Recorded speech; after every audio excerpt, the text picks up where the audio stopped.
So, One God Series of Teaching, Part 13 na po tayo. Okay? Pwede na po tayo umupo. So, pinamagatan ko itong Part 13 na po ito ay One Father. Okay? One Father. Iisang Ama. Okay? Mateo 23:9. Sabi po rito, and call no man your father upon the earth, for one is your Father, which is in heaven. Pagdating po sa spiritual, we have only one Father, which is in heaven. Malakay 2:10, have we not all one Father? Had not one God created us? So one Father. 1 Corinthians 8:6, as for us, there is only one God, the Father. Okay? Ephesians 4:6, one God and Father of all, who is above all and through in all and in you all. Okay? The word Father as defined in the dictionary is the one that institute, the source, the founder, the maker, or creator, the inventor, or originator. So, hindi na kailangan na matawag kang Father dahil nanganak ka.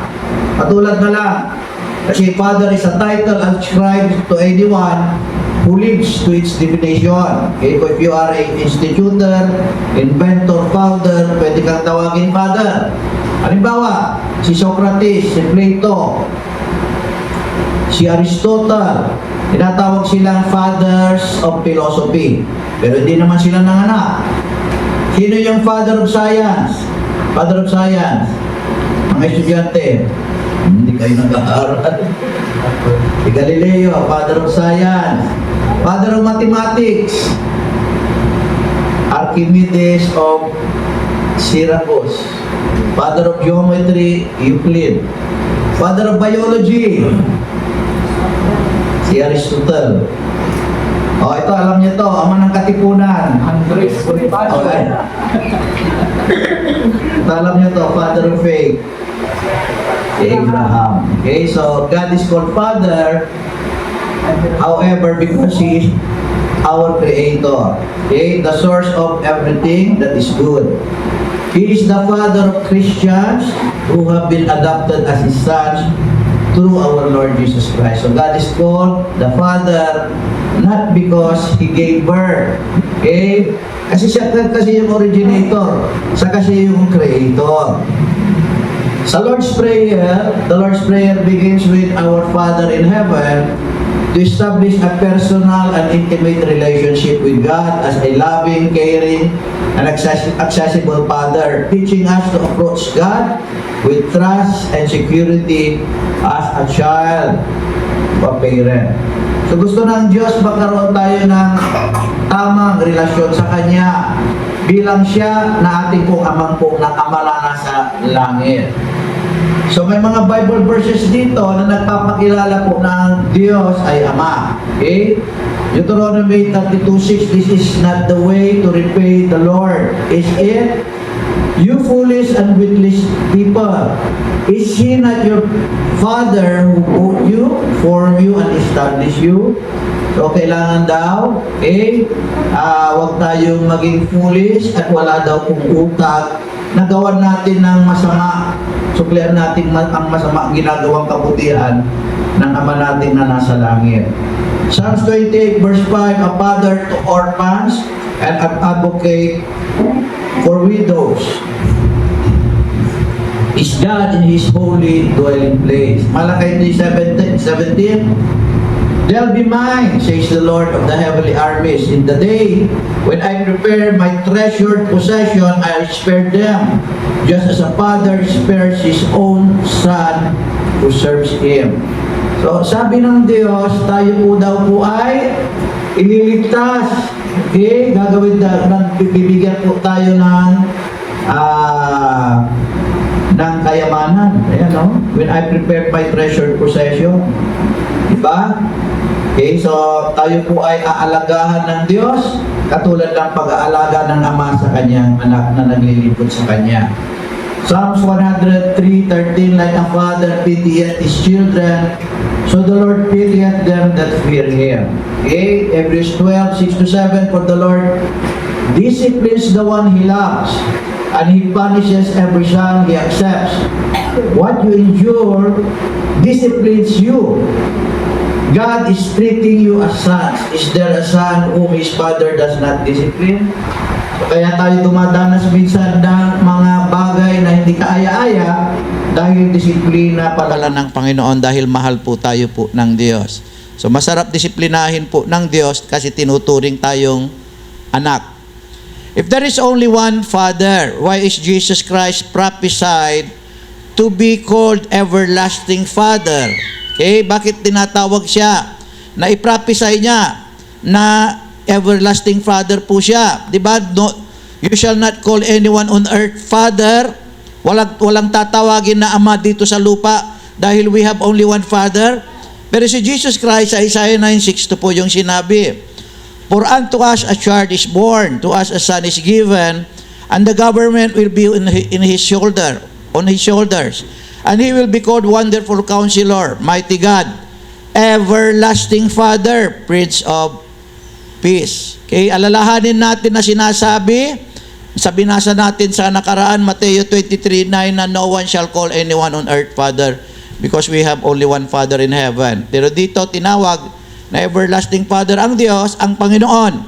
Yung bata na ipanganganak, okay, ito po ay patungkol sa Panginoong Jesucristo. A son to be born, a son is given. Patungkol po yan sa Panginoong Jesucristo. And he shall be called that everlasting Father. Kasi nga, siya yung manifestation o incarnation of God in the flesh. Okay? Kaya, he will be called everlasting Father. Ngayon, sabi po ng iba, he will be called future tense. Kailan nangyari yan? Okay? Kailan nangyari? Sagutin nyo sila. Kung kailan nangyari na tawag siyang God and Prince of Peace, doon nangyari yon. Okay? Yun yung katuparan ng hula. Kasi sasabihin nila, future pa daw. Eh, kailan ba siya tinatawag na Prince of Peace? Di ba? Oh, yun po yung sagot po doon. So, nandito po tayo po ngayon sa mga issues na kung saan may makakaharap kayo, mga nagpapakilala na naniniwala sa isang Diyos, pero pag pinaliwanag na nila, lalabas na tatlo. So, puro issues yung ngayon yung pinag-uusapan po natin. Tayo hindi lumalabas na tatlo, bagamat naniniwala tayo sa Ama, Anak at Espiritu Santo, lumalabas pa rin isa. Okay? Lumalabas pa rin isa. Ano pa? Micah 5:2, ngunit ikaw, Bethlehem, Ephrata, na maliit upang lumagay sa libo-libo ng Huda. Mula sa iyo ay lalabas sa akin ang isa na magpupuno sa Israel. Nang pinagbuhatan niya ay mula ng una, mula ng walang hanggan. Anong relation nito sa everlasting Father? Si Jesus Christ came from everlasting. Iisa lang naman ang everlasting, ang Diyos. So ipinanganak yung everlasting. Nakuha ninyo? Lalabas sa akin, magmumula daw po sa Diyos. Kaya nga, from everlasting. Bilang Diyos siya ay mula sa magpasawalang hanggan at hindi namamatay. Ngunit dahil nagkatawang tao siya, siya ay ipinanganak at namatay para sa ating mga kasalanan, para tayo ay maligtas. Ngunit hindi siya nanatiling patay. Bagkus ay nabuhay na nga muli para ipakita sa atin na siya lamang ang may kapangyarihan para ibigay ang kanyang buhay at kuhanin ito muli. Verse po natin po dyan, John 10:17-18, sabi ni Jesus, dahil dito'y sinisinta ako ng Ama, sapagkat ibinigay ko ang aking buhay upang kunin kong muli. Inibinigay niya yung kanyang buhay, sinong babawi? Siya rin kukunin daw po niya muli, bubuhayin din daw niya yung sarili niya. Yun po ibig sabihin po noon. Sino may hindi nag-aalis sa akin nito? Kundi kusa ko itong ibinigay. Akala ko ba ibinigay siya? Pero siya, binibigay daw niya yung kanyang buhay. As God, He was giving Himself. As a Son, He was sent. Naunawahan po ba natin? May kapangyarihan ako magbigay nito at may kapangyarihan akong kumuha muli. Tinanggap ko ang utos na ito sa aking Ama, sa kanyang Ama, sa kanyang divinity. Amen? So, yun po yun. The Son is the flesh. Okay, so, siya pa rin pala yung kukuha. Siya yung nagbigay, siya rin yung bubuhay po sa sarili po niya.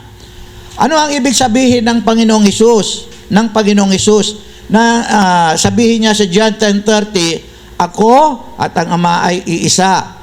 Iisa ba sila sa layunin o isa ba talaga sila sa pagka-Diyos? Sinasabi kasi ng iba, layunin po kasi po daw po yon.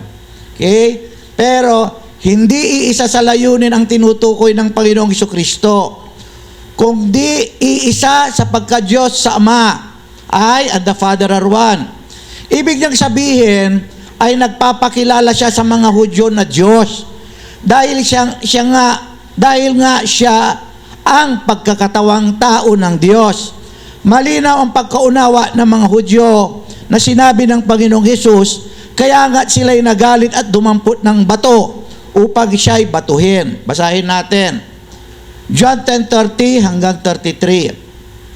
Ako at ang Ama ay iisa. Nagsidampot uli ng mga bato ang mga Hudyo upang siya'y batuhin. Sinagot sila ni Jesus, maraming mabubuting bagay, mabubuting gawa na mula sa Ama ang ipinakita ko sa inyo. Alin sa mga gawang yaon ang ibinabato ninyo sa akin? Sinagot siya ng mga Hudyo, hindi sa mabuting gawa ay binabato ka namin, kundi sa pamumusong. At sapagkat ikaw ay bagaman, ikaw ay tao, ay nagpapakunwari kang Diyos. So, ang linaw-linaw, hindi ayon sa layunin. Talagang ina-identify niya yung sarili niya na siya at ang Ama ay iisa. Naunawahan ito ng mga Hudyo na ginagawa niya yung sarili niya na siya yung Diyos, kaya nga sila dumampot ng bato. So, hindi po sa layunin. Kung layunin lamang, hindi sila magagalit. Layunin lamang pala eh. Lahat naman tayo, kailangan maging isa sa layunin ng Diyos. So, kapag layunin lamang, hindi sila magagalit. Pero naunawahan po nila na He was identifying Himself with the Father. Na siya ay iisa sa Ama o isa o siya rin yun. Karagdagan pa dito na hindi layunin ang tinutukoy ng Panginoong Jesucristo ay dahilang sinabi ni Jesus sa John 4:9, John 12:45, ang nakakita sa akin ay nakakita na sa Ama. Basahin natin. At ang nakakita sa akin ay nakakita na sa Ama. Okay? Doon sa nagsugo sa akin. John 12:49, sinabi sa kanya ni Jesus, hinahanap ni Felipe yung Ama, pakita mo sa amin. Ito yung sagot, malaon ng panahon ako ay inyong kasama at hindi mo ako nakikilala, Felipe. Ang nakakita sa akin ay nakakita sa Ama. Paanong sinasabi mo? Ipakita mo sa amin ang Ama. Kasi nga, Jesus Christ is the manifestation of God. 1 Timothy 3:16, pinag-aralan natin, God, there is only one God. God was manifested in the flesh. Napakita siya sa laman. Okay? At He is the visible likeness of the invisible God. Kaya kapag nakita mo na si Jesus, nakita mo na yung Ama kasi siya nga yung visible manifestation of the invisible God. Iisa lang po ang Diyos. Okay? Passages in the Bible that speaks about the Father and the Son doing the same work. Sabi nung iba, yung mga narinig ko, dapat daw iisa sa layunin. Kasi nga daw, alangan naman buhayin daw ni si Jesus Christ yung sarili niya. Yung nagsabing yon, hindi po bihasa sa Biblia. Bakit ko sinabi? Kasi may passages sa Biblia na kung ano yung ginagawa ng Ama, ginawa din niya. Halimbawa, Acts 2:24, John 2:19-21, the Father raised Jesus from the dead, and so did Jesus raise Himself up. Sabi ni Jesus Christ, destroy this temple and I will raise it in 3 days.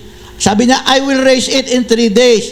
Sa verse 21, He was talking of His body, the temple. So bilang Diyos, siya yung nag-raise ng kanyang templo, ng kanyang katawan.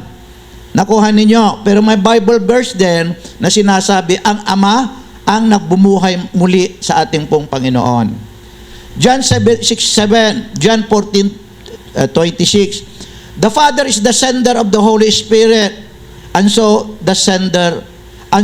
is Jesus the sender too. Si Jesus Christ, sinabi rin niya, ipapadala niya yung Holy Spirit. Okay? Sabi nga niya, I will come to you. Siya daw po yung pupunta po sa atin. Okay? John 12:32 and John 6:44, the Father draws people to Jesus and so is Jesus draws people to Himself. Okay? So yung Ama, okay, dadalhin niya ang mga tao sa Panginoong Hesus, pero si Jesus, sinabi niya, if I will be lifted up on earth, I will draw all men. Okay? Dadalhin niya yung mga tao sa sarili niya. Ito binabasa natin, nandun po yan, nakasulat po doon.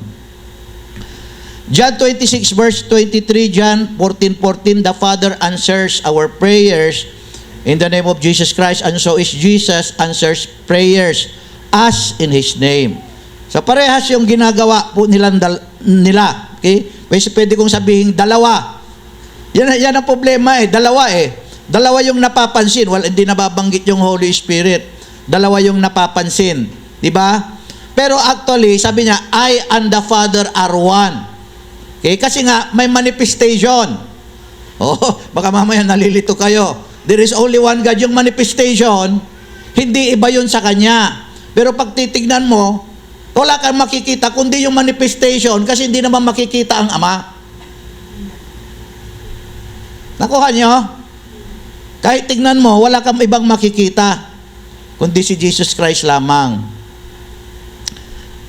John 6:40, Romans 4:17, 1 Corinthians 6:14, Jesus will raise us up from the dead and so is the Father will raise us up. Okay? So, last slide na po ito. Kung papansinin niyo po dyan, okay, Jesus is coming dun sa itaas, God is coming din dito, tapos may mga Bible verses. God the Creator, Jesus the Creator. God the Redeemer and Savior, Jesus the Redeemer and Savior. Daming verses, Jesus the Shepherd, God the Shepherd and Savior. Okay, God the King, Jesus the King. Jesus the first and the last, God the first and the last. God the Rock, Jesus is the Rock. Lahat ng title of God ay na kay Jesus Christ. Kasi nga, ako at ang Ama ay iisa, sabi ng Panginoong Hesukristo. So, talagang iisa ang Diyos. Naniniwala tayo sa Ama, He is the Father in creation. Naniniwala tayo sa Anak, He is the Son in redemption. Nagkatawang tao siya para iligtas tayo. Naniniwala tayo sa Holy Spirit. He is the God in regeneration. Kaya tayo na born again dahil sa Kanyang Espiritu Santo. God above us, God with us, pumunta siya rito, God in us, there is only one God. I-discuss pa natin yung mga ibang mga issues na hindi po nila naunawahan sa mga susunod po na mga araw.